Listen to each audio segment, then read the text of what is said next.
Será que da primeira ressaca literária a gente nunca esquece? Bem, finalmente eu conheci esse fenômeno que assola muitos leitores e que até então não tinha acontecido comigo, e eu vim aqui compartilhar com vocês qual foi o livro que me deixou de ressaca literária e também as minhas últimas leituras, e no segundo bloco do vídeo, os últimos livros que chegaram aqui em casa. O meu nome é Vanessa, sejam muito bem-vindos ao meu canal. E eu já quero contar para vocês qual foi esse livro que me deixou de ressaca literária. Um livro escrito no ano de 2003, que eu ainda não tinha lido, da jornalista e escritora norte-americana Lionel Shriver. Precisamos falar sobre o Kevin. Eu li esse livro em formato digital, vou deixar a foto aqui do lado para vocês acompanharem. E sobre a capa desse livro, eu já quero começar comentando com vocês que eu não pretendo ter este livro físico aqui em casa, porque é uma capa que me assusta. E depois que eu li a história, então, mais ainda. A ressaca literária que me pegou é porque esse livro não sai da minha cabeça. Eu não consegui engatar em outras histórias facilmente depois de ler esse livro, porque ele se infiltrava nos meus pensamentos e no meio das outras histórias. É assim que acontece ressaca literária com vocês? Só para eu saber se é isso mesmo que eu estou sentindo. Essa autora, então, nos conta, através de cartas, um massacre que um adolescente de 15 anos cometeu dentro de uma escola nos Estados Unidos. Essa história é contada toda através de cartas da mãe deste menino, endereçadas ao pai dele. Então, esse livro começa com a mãe relembrando com o pai como foi a decisão deles engravidarem. Ela tinha uma vida onde ela viajava muito, onde eles tinham uma vida muito independente, e aí decidiram ter filhos, mas ela nunca teve muita certeza disso, e enfim, tiveram o Kevin. E as coisas que acontecem desde o nascimento dessa criança são muito estranhas. Eu não vou contar para vocês exatamente o que é, porém eu posso dizer que eu, como mãe, hoje, posso dizer que, graças a Deus, nunca passei por nada parecido do que essa mulher passou, porque são acontecimentos, por vezes, assustadores desde que essa criança era um bebê. E a gente acompanha o crescimento dessa criança, episódios que acontecem, nenhuma babá ficava trabalhando junto com a família, essa criança ser uma criança bastante difícil em certos aspectos, de comportamento mesmo, e a mãe então vai relembrando de tudo isso através dessas cartas que ela escreve para o marido, e inclusive chega até o final ela contando do massacre todo, como aconteceu. Eu achei uma história muito bem escrita, afinal de contas é uma jornalista que está escrevendo, então a gente acompanha a construção dessa história de uma forma muito bem feita. E eu não sei se é porque eu sou mãe, e se você aí que já leu esse livro, e esse livro te deu uma angústia, uma agonia muito grande, desde o início, você compartilha aqui nos comentários para a gente trocar uma ideia, porque enquanto mãe, eu me coloco no lugar dessa mãe que passou por essa situação, e é um livro muito agoniante. Você vai vendo que a coisa toda vai dar muito ruim em algum momento, mas não tão ruim quanto tudo que aconteceu. Toda a história, o massacre em si, ele é contado, tá? Então, são cenas assim gráficas, e o final desse livro, ele é algo assim estarrecedor. É uma cena que eu não consigo tirar da minha cabeça. E aí você vai me perguntar, mas Vanessa, você gostou desse livro ou não? São sentimentos confusos, gente, porque ao mesmo tempo que a história me prendeu, eu gostei muito de ler, e ela fala de fatos reais que aconteceram também misturados ali na ficção, sobre outros massacres que aconteceram em outros momentos nos Estados Unidos, estavam acontecendo na época em que se passa essa história. Então eu gostei disso, mas os sentimentos de uma mãe que passa por isso com o filho é algo assim realmente, é muito dolorido.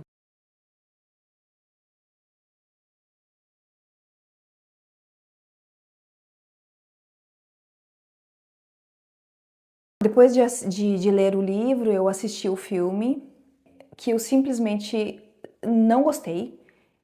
Ele não transmite absolutamente os sentimentos dessa mãe passando por essa situação.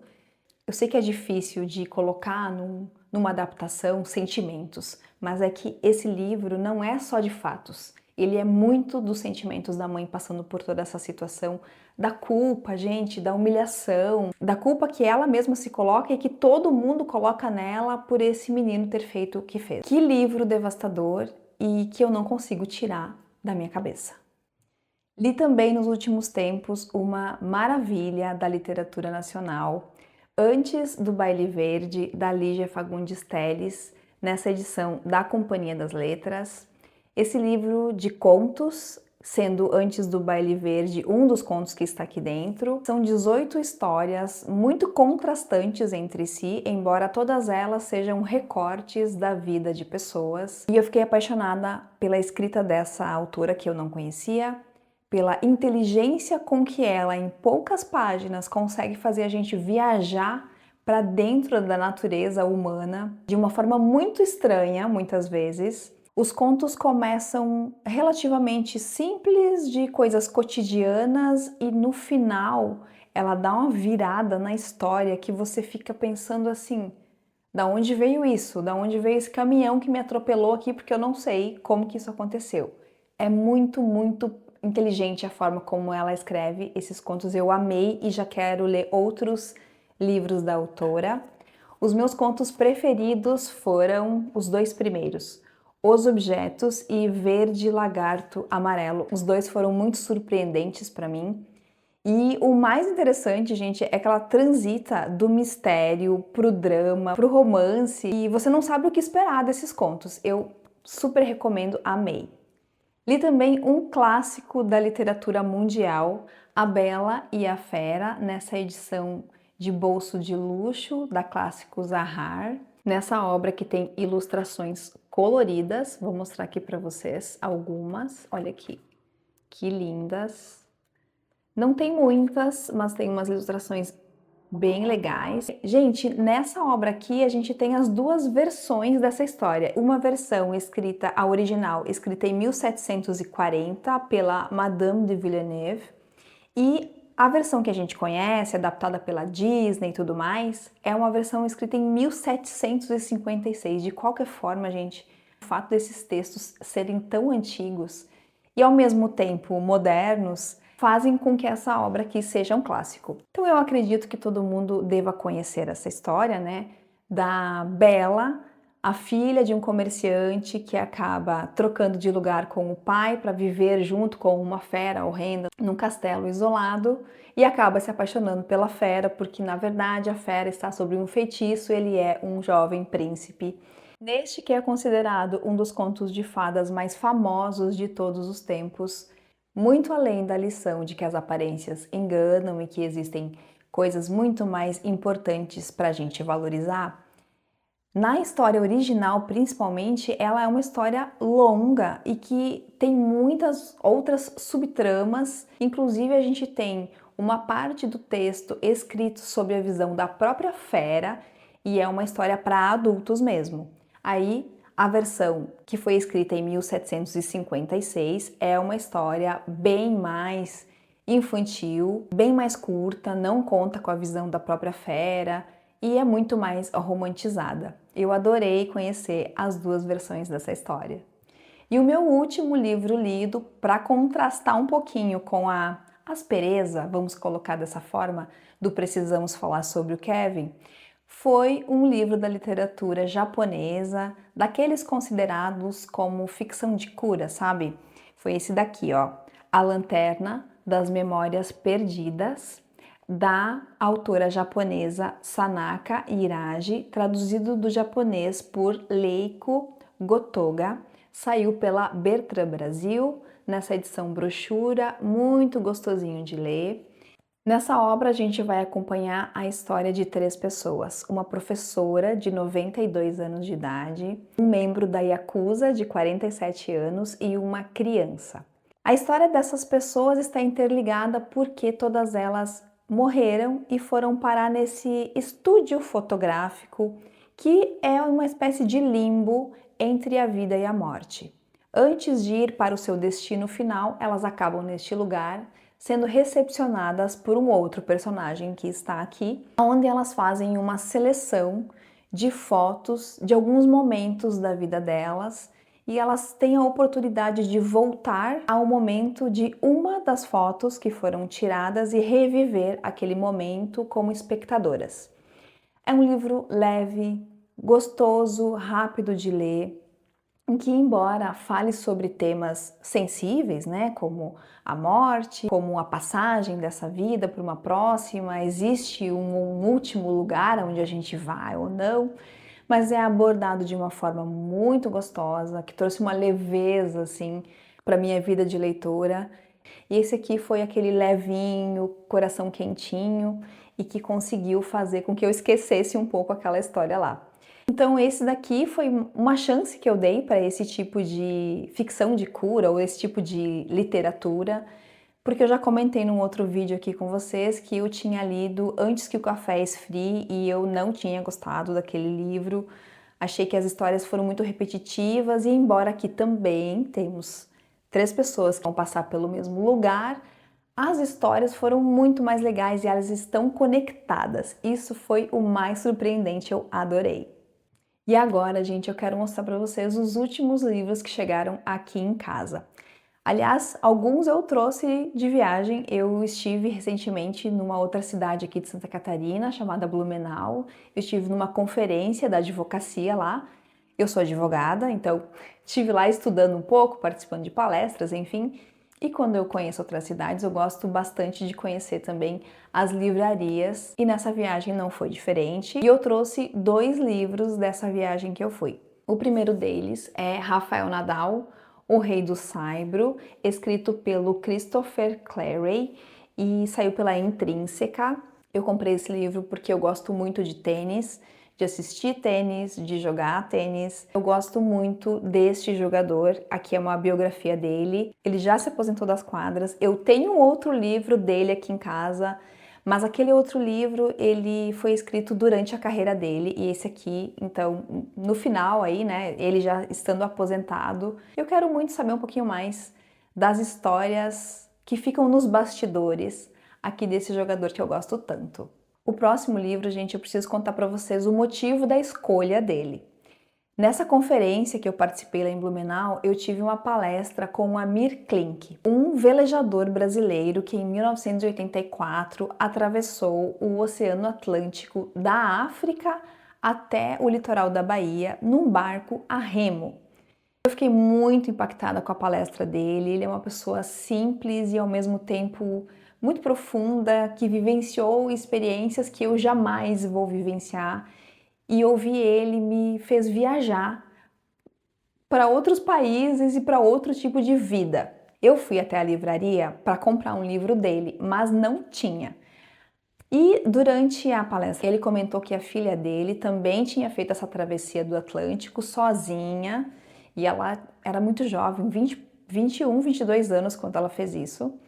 E eu já tinha ouvido falar dela, a Tamara Klink, vocês também devem ter ouvido falar dela. E aí eu fui até a livraria para comprar o livro dele, não encontrei e acabei comprando um livro dela. Mas eu não comprei o livro da Travessia do Atlântico.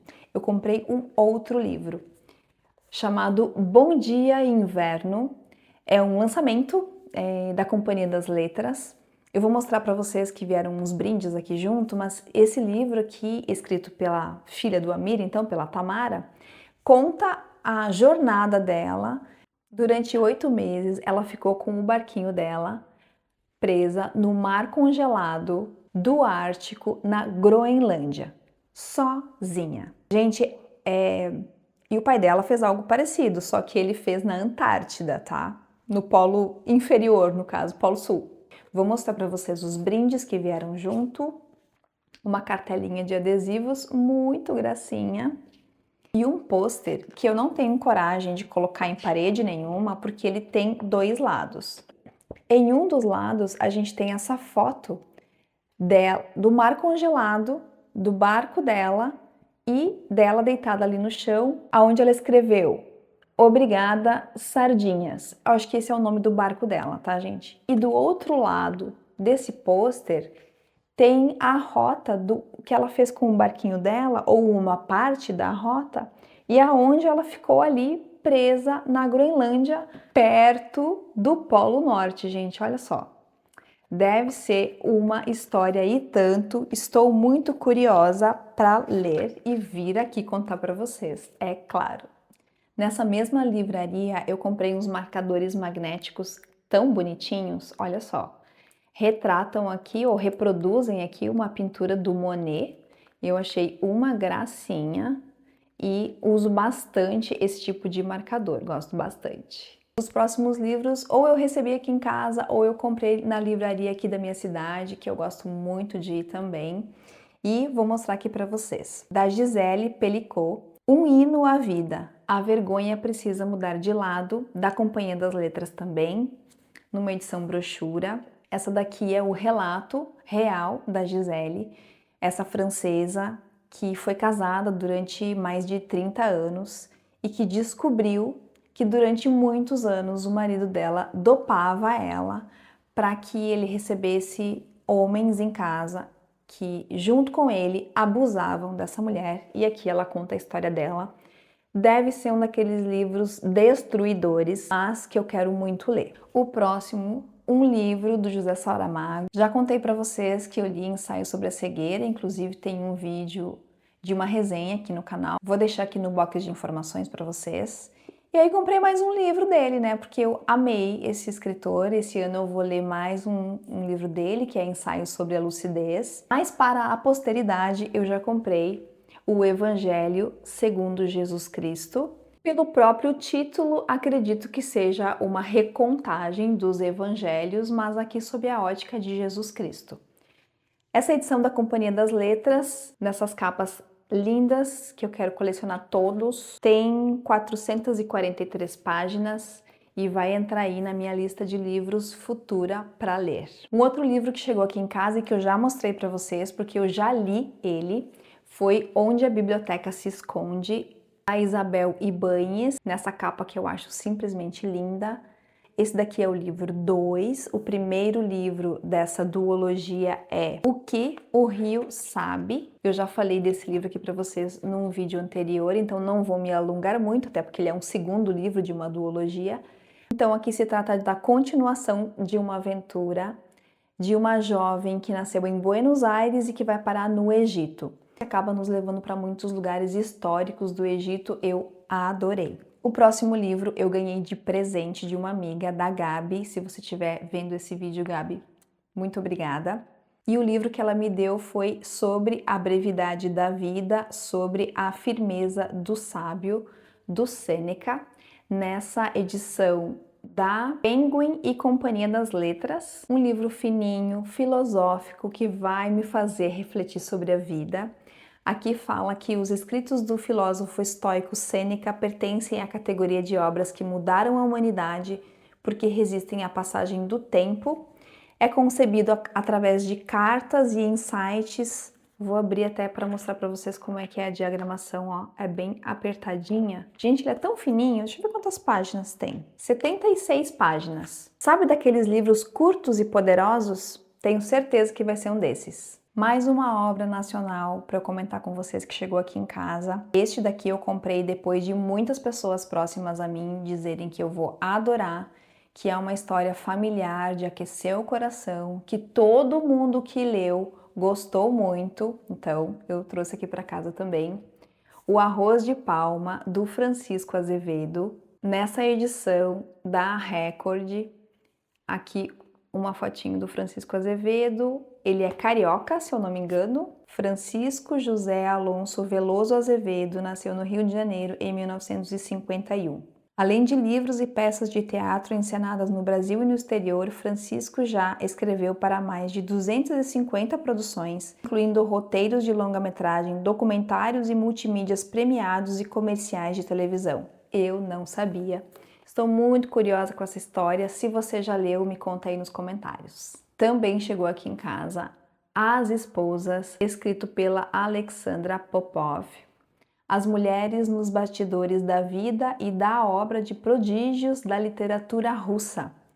As esposas aqui de Dostoiévski, Tolstói, Nabokov e outros grandes escritores russos contadas aqui por essa escritora. Essa edição saiu pela Amaryllis e, gente, como não ter curiosidade sobre a vida pessoal de grandes escritores como esses que eu citei aqui?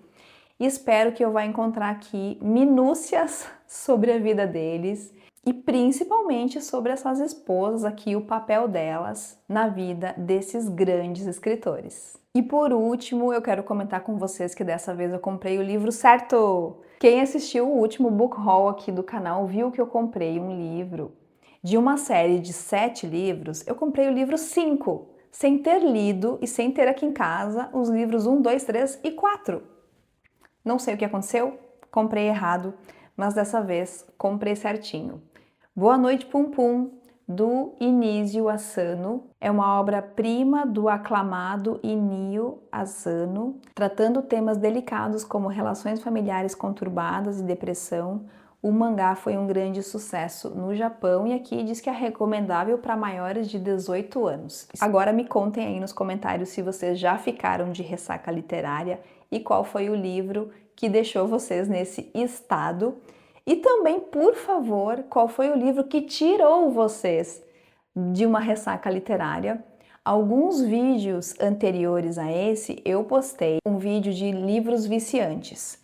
Todos eles, gente, são livros assim que prendem logo no início e que eu super recomendo para sair de ressacas literárias. Porém, são livros que eu já li e eu não queria ler eles agora novamente. Então, se vocês têm bons livros para me indicarem para sair de ressaca literária, eu quero muito saber.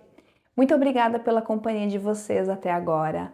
Deixe o seu curtir, compartilha com alguém, porque isso é muito importante para o crescimento do canal e para a gente espalhar a palavra da literatura por aí. Um beijo e até o próximo vídeo. Tchau!